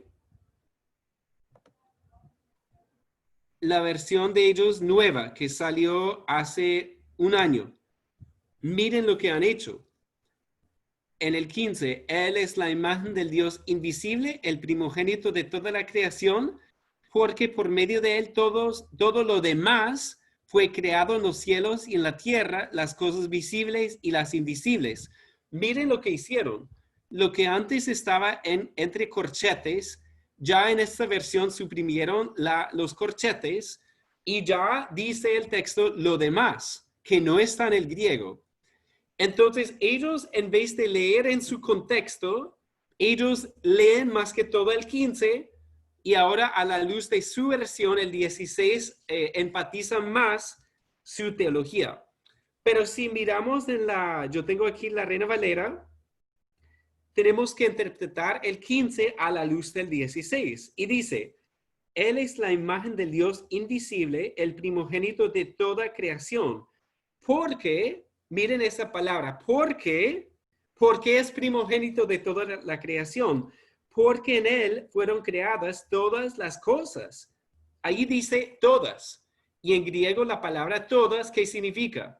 Significa todas. Todas las cosas, las que hay en los cielos y las que hay en la tierra, visibles e invisibles, sean tronos, sean dominios, sean principados, sean potestades, todo fue creado por medio de Él y para Él, y Él es antes de todas las cosas, y todas las cosas en Él subsisten, y Él es la cabeza del cuerpo. En el contexto significa muy claramente esta palabra. En el 15, primogénito, significa que el que tiene la autoridad sobre la creación, porque es el creador. Y obviamente en el 18, hablando de la palabra, y él es la cabeza del cuerpo, que es la iglesia. Aquí cuando habla de iglesia ya evoca otro marco que es la iglesia, el cual evoca a Cristo como redentor en su encarnación, que habla de él como, él no solamente como creador, sino ahora como Dios encarnado, como el Hijo de Dios encarnado. Y aquí dice, él que es el principio, el primogénito de entre los muertos, para que en todo tenga la preeminencia. Entonces, en todo el contexto está hablando de Cristo como quien tiene la autoridad, porque es creador, y quien tiene la preeminencia, porque es redentor también, quien resucitó de los muertos. ¿Ok? También, cuando miramos, hay otro versículo ahí que evoca también, quizás para el lector original, el Salmo 89, porque él es el hijo de David. Y miren conmigo aquí el Salmo 89. Porque esa palabra primogénito podría dar la idea del primero nacido, ¿cierto? O los testigos dirían el primero creado. Pero aquí en el Salmo 89, el 20 dice, hallé a David mi siervo, lo ungí con mi santa unción. Está hablando de David y miren lo que dice en el 27. Yo también le pondré por primogénito el más excelso de los reyes de la tierra. Entonces, esa palabra primogénito, obviamente David no fue el primogénito de sus hermanos, y vemos aquí que Dios lo iba a poner como primogénito, el más excelso de los reyes de la tierra. Entonces, Pablo, cuando habla de Cristo como el primogénito, está evocando ese marco del rey exaltado, la autoridad, el creador sobre la creación, porque él es quien creó la creación. Entonces, no debe entrar en nuestra mente que él fue el primero creado, porque el contexto mismo nos dice, no, él es creador. Si ponemos una línea entre creador y creación, ¿en cuál línea está Jesús?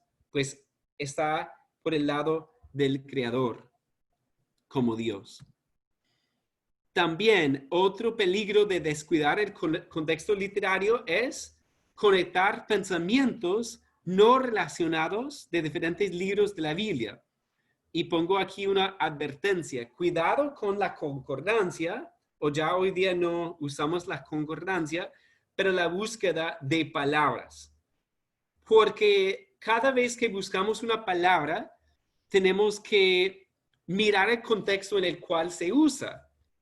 Y yo una vez escuché una prédica, un sermón sobre la palabra pero, o sea, solamente del español, sobre la palabra pero, no es una prédica bíblica, porque sobre una palabra referencial, incluso la palabra pero no tiene un significado, sino que tiene un uso. Obviamente podemos mirar pasajes que usan la palabra pero Dios, ok, está bien, pero la prédica debe tratarse de ese pasaje y no de la palabra pero, porque es dentro del contexto que esa palabra pero recibe un valor importante, ok. Muy bien, ahí voy a mostrarles una cosa más, una herramienta que me ha sido muy útil en mis clases en las clases con el seminario o en la iglesia también, es el proyecto Bíblica o Biblia. Entonces voy a compartirles otra pantalla aquí. Espero que estén todos conectados todavía. El proyecto Biblia en YouTube. Y vamos a ver si pueden ustedes ver esto. No vamos a ver mucho, sino que solamente un poco. O bueno, vamos a ver si funciona.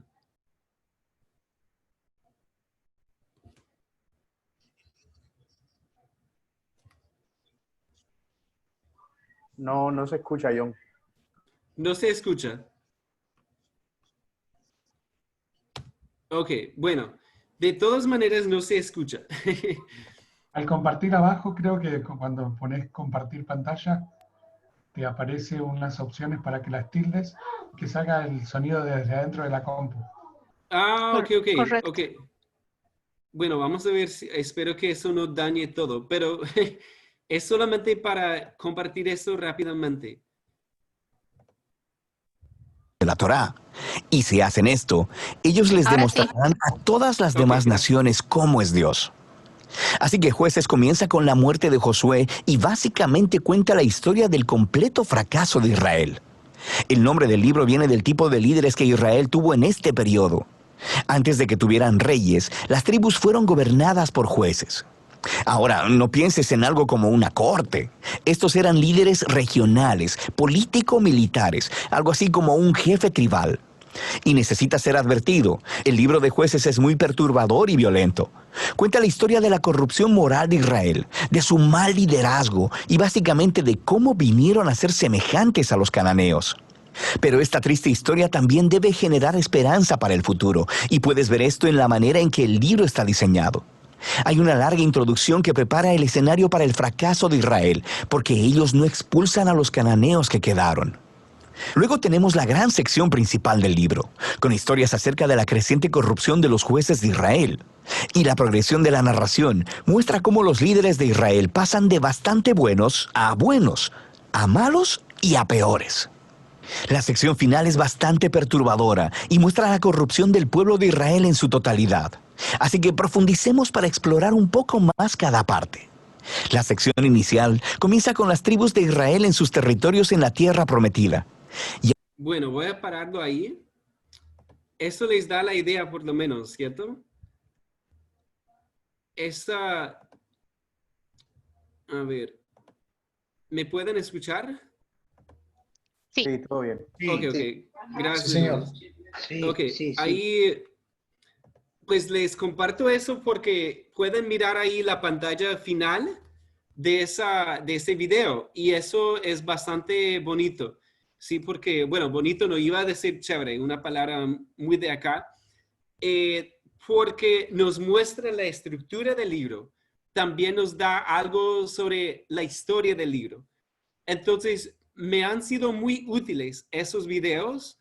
Por ejemplo, cuando voy a enseñar un libro con la iglesia o en el seminario, entonces ahí me veo el video y hasta los he usado en la clase para mostrar el contexto y incluso me han ayudado a cambiar algunas opiniones que tenía, porque muestra de una forma que nos da todo el panorama del libro completamente en pocos minutos, como en 8 o 9 minutos, nos da el panorama, el contexto, la estructura del libro.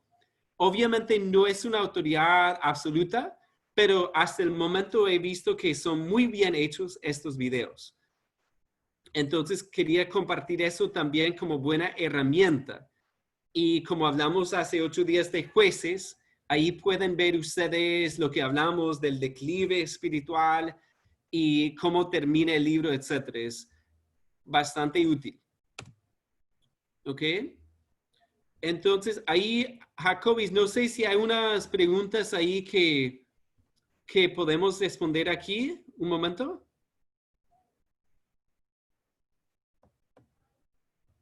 No he recibido más, John, pero parece que me desconecté por un momento, pero...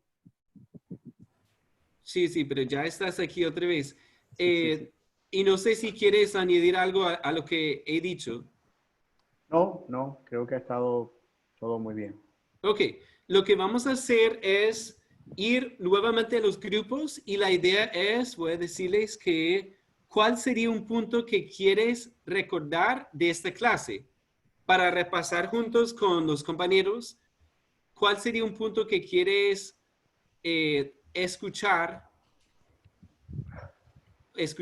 repasar o recordar más bien, recordar de esta clase? ¿Qué problema de ellos? O sea, que no escuchan nada. Entonces los voy a enviar a los grupos nuevamente, ¿ok? No diga nada.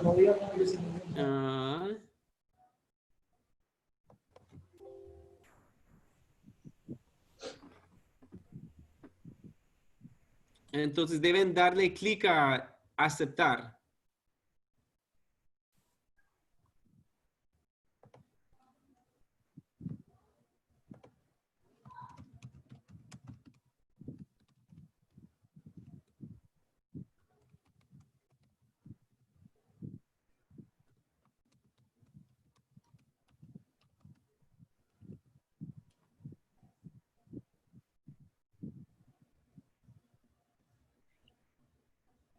A mí no me apareció la opción, John. No. No. Wow, sí, muchos no están asignados.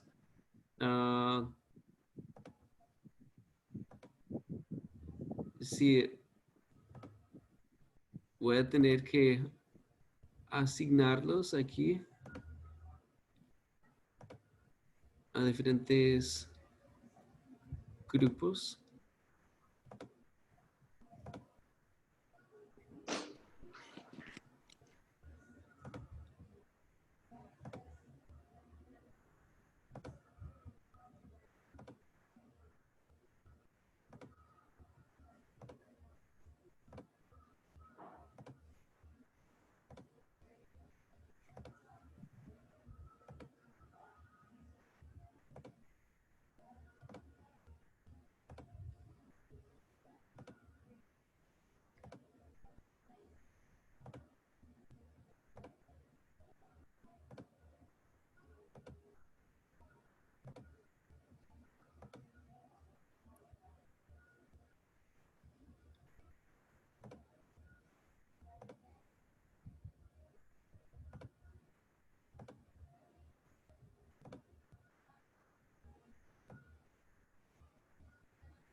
Y los que están ahí, aquí, no sé si quieren compartir algo.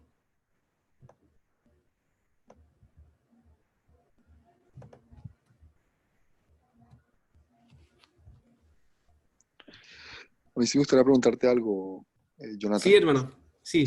Hablas con Mike. Ok, Mike. Jonathan, ¿desde qué punto de vista, cuando estamos estudiando la hermenéutica, me ha parecido excelente, obviamente, cómo lo estás explicando? ¿Hasta qué punto de vista podemos nosotros tener, digamos, como ese concepto, obviamente, del contexto, digamos, obviamente, de todo lo literario que podamos tener, el apoyo literario, ya sean de los autores, de todo lo que tú tienes, pero digamos, hablando de esa parte del contexto, como cuando hablabas del versículo de Apocalipsis, o sea, hasta qué punto nosotros podemos llevar o tener un conocimiento, digamos, más acertado, digamos, en caso que hay personas que de pronto no tienen la capacidad o no tienen como el recurso de tener un texto, ¿verdad? Entonces, ¿cómo podrías tú cómo podrías tú decirle a esas personas que de pronto no tienen la posibilidad para poder confrontar eso que estamos leyendo, para no tomarlo tan literario, sino para entenderlo en el contexto de lo que estamos leyendo y verlo de la manera como tú lo has explicado? Porque muchas veces, a veces no hay como a veces hay personas que son limitadas de pronto a buscar en internet o a comprar un libro, qué sé yo. Eso sería. Sí, yo pienso que pues todos los cristianos somos llamados a estudiar la palabra, pero obviamente algunos van a tener más herramientas entonces por eso debemos entender que dependemos de toda la iglesia. Y yo diría también toda la iglesia histórica, o sea que debemos valernos de lo que otros han escrito también. Pero el lector común y corriente, pues lo podemos animar a que quizás hay cosas que no van a captar si no pueden estudiar algunas cosas más a fondo. Y pienso, por ejemplo, con los idiomas bíblicos. No todos pueden estudiar los idiomas bíblicos, pero los que hemos podido estudiarlos es una ventaja, ¿no? Ahora, eso no significa que solamente alguien que haya estudiado griego y hebreo puede ser un buen cristiano. Obviamente no. Pero es entender que quizás no vamos a captar todo lo que está aquí, pero igual Dios nos ha dado a los pastores, a los maestros para el crecimiento de todo el cuerpo. Entonces, en eso, hoy día, creo que más que nunca, podemos encontrar muy buenas herramientas en Internet, escuchar a buenos predicadores, porque a veces hay predicadores que, pues no voy a mencionar a ninguno, pero tienen herramientas que quizás uno no tiene. Y entonces al escuchar una prédica o una enseñanza de un profesor, de un pastor, ya vamos a estar nosotros recibiendo de todos los recursos que ellos tienen, porque ellos han digerido esos recursos y los pueden plasmar para nosotros la audiencia. Sí, obviamente no es exactamente lo mismo, pero en eso también hay hasta enseñanzas de seminarios que han puesto sus clases en internet. Entonces, realmente es una cuestión de saber en dónde buscar a veces. Sí, pero igual yo no desanimo al cristiano que no tiene esas herramientas, sino que el problema es que no vivimos de acuerdo a lo que sabemos. ¿Sí? Entonces, hay cosas, incluso cuando yo predico, a veces yo no entiendo una parte de un versículo, por ejemplo. Entonces, yo trato de entender esa parte, pero si no la entiendo, no, o sea, trato de enfocarme más en lo que entiendo que en lo que no entiendo. No sé si eso ayuda. Sí, bastante. Sí, porque por lo menos, perdón y no te interrumpo más, por lo menos cuando hablaste de Romanos 7, que yo pienso que muchos lo hemos enfocado, yo pienso que, por ejemplo, si tú lo miras de esa manera como tú lo enfocaste cuando hablaste de Romanos 7:15, creo, ¿fue? ¿Verdad? 7:15. Sí. Cuando hablaste de que tú predicaste este pasaje hace un mes, algo así. Sí. Me imagino, me gustaría escuchar la prédica si la tienes, porque yo he escuchado muchas enseñanzas y lo he predicado, y yo pienso que obviamente desde el punto de vista, digamos, teológico, hermenéutico, etcétera, qué sé yo, pues siempre obviamente va a primar lo que tú decías, obviamente debe primar es la palabra, ¿no? Obviamente en lo que el contexto nos quiere llevar para poder tener una explicación mucho más, obviamente, espiritual de Dios, porque sabemos que cuando estudiamos la palabra de Dios estamos siendo totalmente edificados y nos encontramos con tantas cosas que a veces no entendemos, pero pienso que una de las cosas importantes es poder tener la capacidad espiritual, pues para también ser más que revelación, por decirlo así, de pronto ser bien claros en el entendimiento al momento de entender cada versículo. Muchas gracias. Sí, sí. Sí, pues yo predico aquí en la Iglesia Cristiana Bautista Impacto Bíblico, aquí en Santa Marta. Entonces ahí en el canal de YouTube está esa predica, hermano. ¿Ok? Excelente. Voy a seguirte. Gracias. Sí, ok. Sí, sí. Sí, eso, pues nunca lo hacemos con el fin de, o sea, el único fin es para bendecir a otros, si puede ser de alguna utilidad eso. Entonces, bueno, mis hermanos, muchísimas gracias.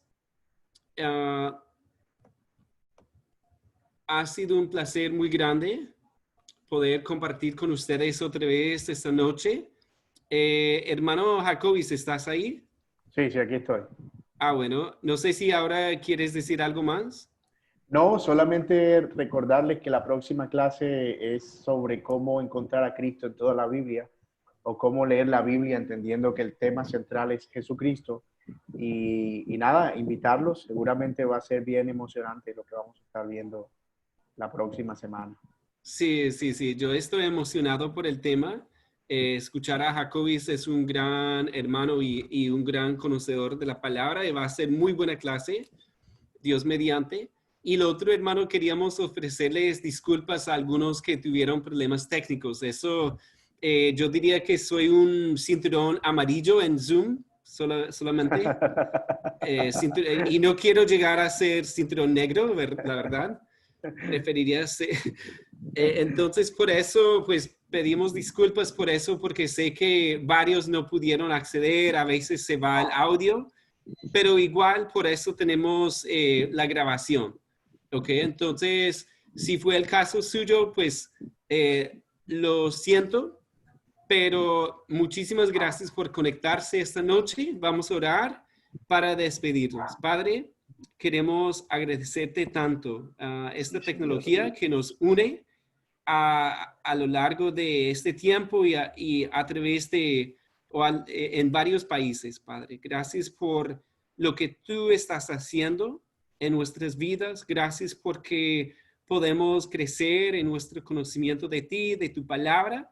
Y Padre, oramos que esto no sea nunca algo académico solamente, sino que pueda ser algo muy práctico para nuestra vida espiritual, de leer más tu palabra en su contexto, Padre, lo cual nos recuerda que somos muy limitados. Como hablaba con un hermano, a veces no tenemos la respuesta, o a veces hay cosas que nos dejan un poco perplejos en tu palabra, pero Padre, eso nos recuerda que tú eres Dios, nos recuerda también de nuestras limitaciones, y realmente en este siglo gozamos de una abundancia de buenos recursos y libros, y por eso estamos muy agradecidos. Gracias por mis hermanos, bendícelos, Padre, en el resto de esta noche, y oramos que podamos, Dios mediante, seguir la otra semana con este curso, y queremos agradecerte todo lo que tú has hecho. Es en el nombre precioso de Jesús que oramos. Amén. Amén. Hasta luego, hermanos. Gracias por su tiempo. Nos vemos la próxima semana. Amén. Muchas gracias. Bien. Bendiciones. Gracias. Chao, chao. Dios bendiga, mis hermanos. Muchas gracias. Hermanos, cinturón negro en el fondo. Bendiga.